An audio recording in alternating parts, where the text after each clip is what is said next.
Shalom, selamat pagi, sahabat Petra yang terkasih dalam Kristus. Sudahkah Anda mengasihi orang lain hari ini? Pada embun pagi hari ini, 27 Agustus 2022, kita bersama membuka hari dengan sapaan Sabda Tuhan bersama saya, Pendeta Dorcas Natalina dari GKJ Kondokusuman. Adapun tema renungan hari ini adalah istirahat pada hari Sabat. Berdasar dari bacaan Kejadian 2 ayat 1 sampai 7. Kejadian 2 ayat 1 sampai 7. Mari kita siapkan hati dengan merendahkan hati di hadapan Allah bersama kita berdoa. Allah Bapa Surgawi, kami bersyukur untuk hari yang baru yang Tuhan berikan kepada kami, dan kami memulainya untuk mempersembahkan kehidupan kami yang berkenan di hadapan Tuhan. Kami bersyukur Tuhan yang menciptakan kami, Tuhan yang mengasihi kami. Maka pada hari ini kami pun akan mendengarkan firman Tuhan. Berfirmanlah ya Tuhan, kami siap untuk mendengarkan. Kiranya Allah Roh yang Kudus menolong hati kami dan pikiran kami mengerti akan kehendak Tuhan, dan kami dimampukan untuk melakukannya dalam kehidupan kami sehari-hari. Di dalam nama Tuhan Yesus Kristus, kami berdoa dan mengucap syukur. Amin. Pembacaan Alkitab dari Kejadian pasal 2 ayat 1 sampai ayat 7. Kejadian 2 ayat 1 sampai 7. Demikianlah diselesaikan langit dan bumi dan segala isinya, ketika Allah pada hari ketujuh telah menyelesaikan pekerjaan yang dibuatnya itu. Berhentilah ia pada hari ketujuh dari segala pekerjaan yang telah dibuatnya itu. Lalu Allah memberkati hari ketujuh itu dan menguduskannya, karena pada hari itulah ia berhenti dari segala pekerjaan penciptaan yang telah dibuatnya itu. Demikianlah riwayat langit dan bumi pada waktu diciptakan. Ketika Tuhan Allah menjadikan bumi dan langit, belum ada semak apapun di bumi, belum timbul tumbuh-tumbuhan apapun di padang, sebab Tuhan Allah belum menurunkan hujan ke bumi, dan belum ada orang untuk mengusahakan tanah itu. Tetapi ada kabut naik ke atas dari bumi, dan membasahi seluruh permukaan bumi itu. Ketika itulah Tuhan Allah membentuk manusia itu dari debu tanah, dan menghembuskan nafas hidup ke dalam hidungnya. Demikianlah manusia itu menjadi makhluk yang hidup. Demikian pembacaan Alkitab yang berbahagia. Ialah setiap orang yang mendengarkan firman Tuhan dan yang memeliharanya. Haleluya.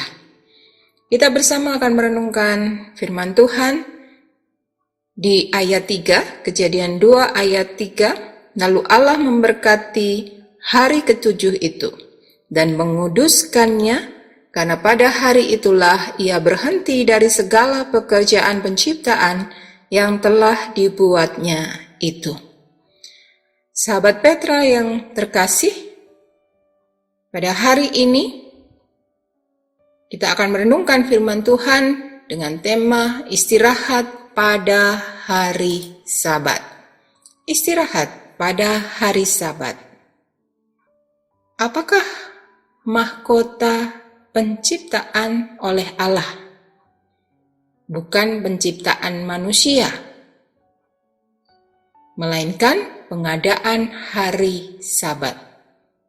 Bukan penugasan agar manusia bekerja 6 hari, melainkan meletakkan perkakas dan beribadah pada hari ketujuh.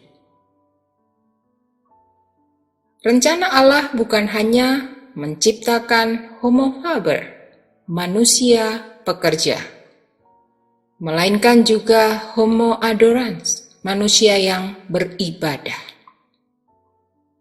Sebab manusia terlihat paling agung saat beribadah kepada Allah. Maksud ilahi ini dicantumkan dalam 10 perintah Allah, di mana perintah keempat berbunyi, ingatlah dan kuduskanlah hari Sabat. Artinya, mengkhususkan dari hari-hari lain, baik untuk istirahat maupun beribadah. Keluaran 20 ayat 8. Allah mahfun ketika menyediakan waktu beristirahat bagi pikiran dan tubuh kita. Ada upaya mengubah ritme ilahi sehari dalam seminggu ini. Kaum revolusioner Prancis memperkenalkan kalender Republikan yang memiliki 10 hari dalam seminggu. Tapi tahun 1805 Napoleon mengembalikannya ke 7 hari dalam seminggu. Kaum revolusioner Rusia mengubah hari Minggu menjadi hari kerja. Tapi ini tidak berlangsung lama. Stalin mengembalikan hari Minggu sebagai hari istirahat. Allah tahu yang terbaik. 1 hari dalam 7 hari dirancang untuk beribadah. Meskipun ada yang bersikeras menetapkan hari ke-7 sebagai hari Sabat, tampaknya jemaat mula-mula beribadah pada hari pertama untuk merayakan kebangkitan Yesus Kristus. Di Yohanes 20 ayat 19 dan Kisah Para Rasul 20 ayat 7. Pertimbangan utamanya bukan pada hari, melainkan irama 1 hari dalam 7 hari itu. Yesus menaati hari Sabat dan mengajar murid-muridnya melakukan yang sama. Prinsipnya, hari Sabat diadakan untuk manusia dan bukan manusia untuk hari Sabat. Di dalam Markus 2 ayat 27. Menguduskan hari Minggu bukan berarti membosankan dan kaku.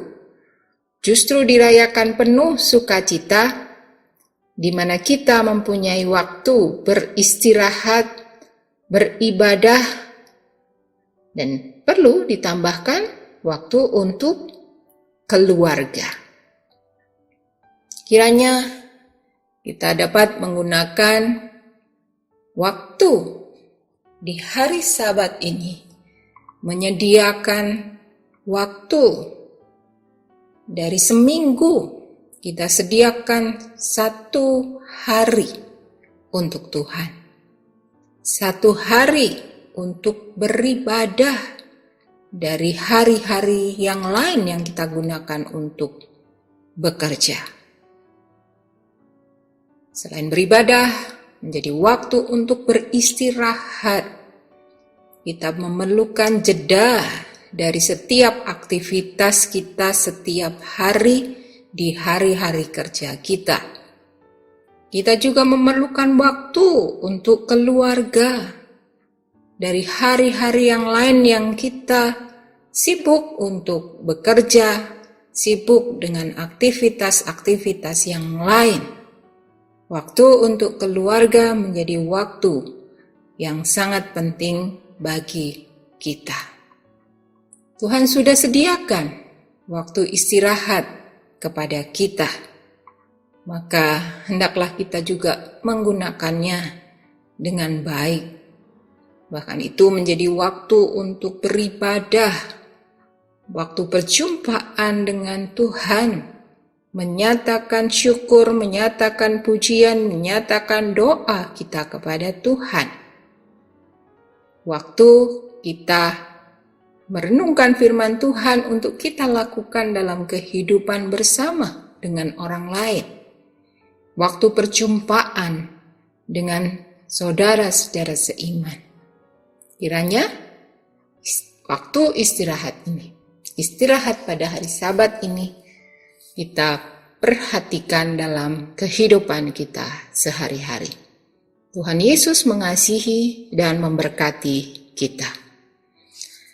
Sahabat Petra yang dikasihi oleh Tuhan, marilah kita berdoa. Allah Bapa Surgawi, kami bersyukur untuk kasih-Mu, kami bersyukur untuk sapaan sabda Tuhan kepada kami, mengingatkan kami untuk istirahat pada hari Sabat, menyediakan waktu untuk beribadah, menyediakan waktu untuk istirahat, menyediakan waktu untuk keluarga. Kiranya mampukan kami ya Tuhan, untuk dapat melakukan kehendak Tuhan dalam kehidupan kami sehari-hari. Kami bersyukur kepada Tuhan dan kami serahkan kehidupan kami sepanjang hari ini. Kami akan mempersembahkan yang terbaik kepada Tuhan dan nama Tuhan yang ditinggikan. Terima kasih ya Tuhan, ampunilah kesalahan kami. Di dalam nama Tuhan Yesus Kristus kami berdoa dan mengucap syukur, dan kami memohon berkat Tuhan. Kiranya kasih karunia Tuhan Yesus Kristus dan kasih Allah dan persekutuan Roh Kudus senantiasa ada dalam kehidupan kami semuanya. Di dalam nama Tuhan Yesus Kristus kami berdoa dan mengucap syukur. Amin. Demikian sahabat Petra yang terkasih dalam Kristus, ambon pagi hari ini 27 Agustus 2022. Kiranya sabda Tuhan memberikan hikmat, kekuatan, dan penghiburan bagi kita untuk melewati sepanjang hari ini. Saya, Pendeta Dorcas Natalina, dari GKJ Kondokusuman, mohon diri dan mohon maaf bila ada kata yang kurang berkenan. Sahabat Petra, selamat mengasihi orang lain hari ini. Tuhan Yesus memberkati.